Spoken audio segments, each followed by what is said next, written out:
اعوذ باللہ من الشیطان الرجیم، بسم اللہ الرحمن الرحیم۔ ناظرین، تذکرہ دین چینل میں ہم آپ کو خوش آمدید کہتے ہیں۔ ناظرین، اس ویڈیو میں ہم حضرت محمد صلی اللہ علیہ وآلہ وسلم کی خصوصیات و معجزات کا تذکرہ کریں گے۔ ویڈیو شروع کرنے سے پہلے آپ لوگوں سے ایک چھوٹی سی ریکویسٹ ہے کہ اگر آپ لوگ میری چینل پہ نیو ہو تو چینل کو سبسکرائب کریں، بیل آئیکن کو ضرور دبائیں تاکہ آنے والی تمام ویڈیوز کی اپڈیٹس آپ کو ملتی رہے۔ آپ صلی اللہ علیہ وآلہ وسلم کا پسینہ مبارک خوشبو سے زیادہ معطر تھا۔ آپ صلی اللہ علیہ وآلہ وسلم کے مبارک ہاتھوں کو نماز کے بعد صحابہ کرام رضی اللہ عنہم نے اپنے چہروں سے لگایا تو انہوں نے مبارک ہاتھوں کو برف سے زیادہ ٹھنڈا اور مشک سے زیادہ خوشبودار پایا۔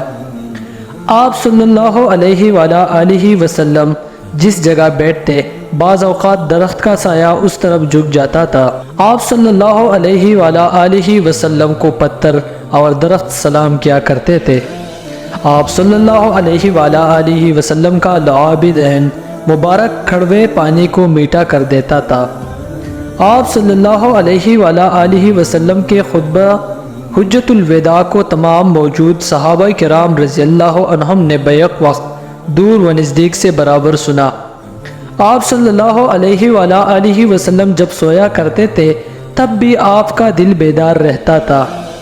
آپ صلی اللہ علیہ وآلہ وسلم کے ساتھ صحابہ کرام رضی اللہ عنہم، جبرائیل و میکائیل علیہ السلام اور دیگر فرشتوں نے مل کر بدر و احد میں مشرکین سے جنگ کی۔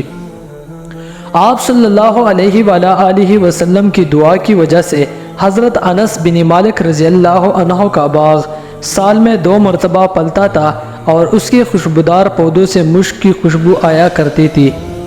آپ صلی اللہ علیہ وآلہ وسلم کی دعا سے اللہ سبحانہ و تعالی نے ڈوبے ہوئے سورج کو واپس لوٹایا۔ آپ صلی اللہ علیہ وآلہ وسلم نے مشرکین کے معجزہ طلب کرنے پر انہیں چاند 2 ٹکڑے کر کے دکھا دیا۔ سبحان اللہ۔ ناظرین، یہ تھے آپ صلی اللہ علیہ وآلہ وسلم کے خصوصیات و معجزات۔